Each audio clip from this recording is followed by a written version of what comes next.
ណែនាំកម្មវិធីមួយសម្រាប់គូ flow chart អញ្ចឹង flow chart ស្គាល់ flow chart ទេនេះយើងគ្រូធ្លាប់បាន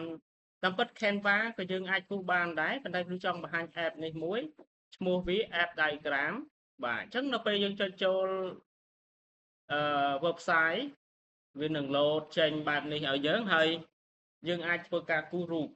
បាទនៅក្នុងនេះយើងចង់ផ្ដោតទៅលើការគូសរូបជាប្លង់ game របស់យើងតើ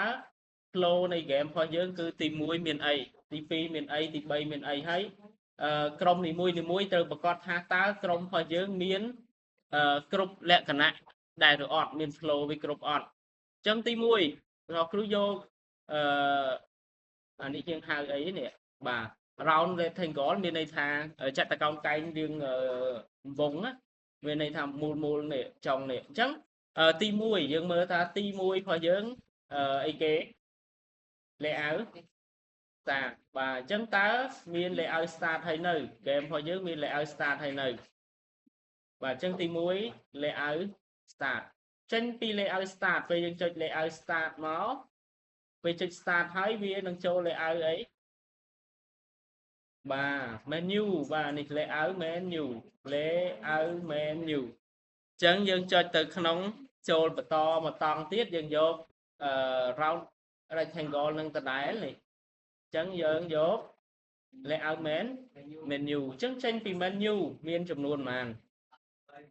មាន menu នេះមានកូនចំនួន3អញ្ចឹងនេះអញ្ចឹងបញ្ចេញមក1ប៉ុន្តែអត់ឲ្យដូចគ្នាឯងកុំឲ្យមុខដូចគ្នាគ្រូយកវាជា parallelogram ហើយមួយទៀតយកជា parallelogram ហើយមួយទៀតក៏យកជា parallelogram ដែរអញ្ចឹងមានអីគេខ្លះអញ្ចឹងពេលចុចចាប់ផ្ដើមយើងនឹងត្រូវឲ្យវាចូល layout clay អញ្ចឹងយើង copy វាមកនឹងគ្រូដាក់បាទអូ layout clay មកដាក់ហ្នឹងដាក់ក្រោម layout clay layout ទៀតបាទ option នេះគឺរបៀបលេងបាទអញ្ចឹងយើងមាន layout របៀបលេងហើយឬនៅបើ option ហើយមាន about នេះចង់បង្ហាញពីអីអាចបង្ហាញពី game អាចបង្ហាញពីក្រុមរបស់យើងបាទបន្តមកទៀតបាទពេលនេះយើងចុច play ឥឡូវចេញពី play ចូលរូបមួយនេះចុះ play ចេញពី play យើងមានអីគេបាទ play របស់យើងមាន level 1 level 2បាទអញ្ចឹងឧទាហរណ៍យើងមាន level 1 copy level 1 then ដាក់ចូលអញ្ចឹង play មានចំនួន2អញ្ចឹងយើងបង្កើតមួយទៀតមកទីយកមកដាក់អញ្ចឹង level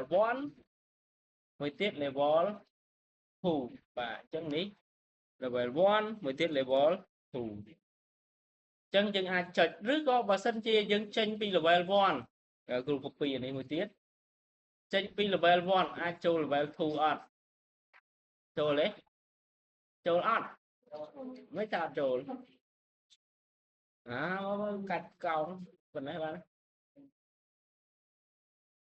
នៅកង្កែកតិចកង្កែអីចឹង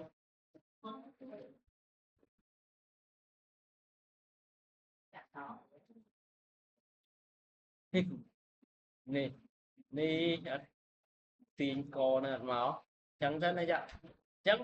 ធម្មតាពេលយើងលេងចប់ពី level 1ទៅ level 2បាទអញ្ចឹង1 2យើងនៅខ្វះមួយទៀត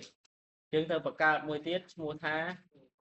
layout មួយ add event sheet ផង layout មួយឈ្មោះថា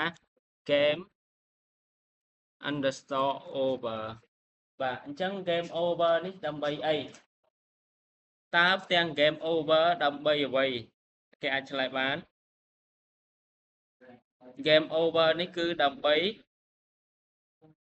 ឲ្យ game របស់យើងលេងទៅចប់ចុងក្រោយគេគឺមានអីក្រៅពី game over ឯងអញ្ចឹង game over នៅពេលដែលយើង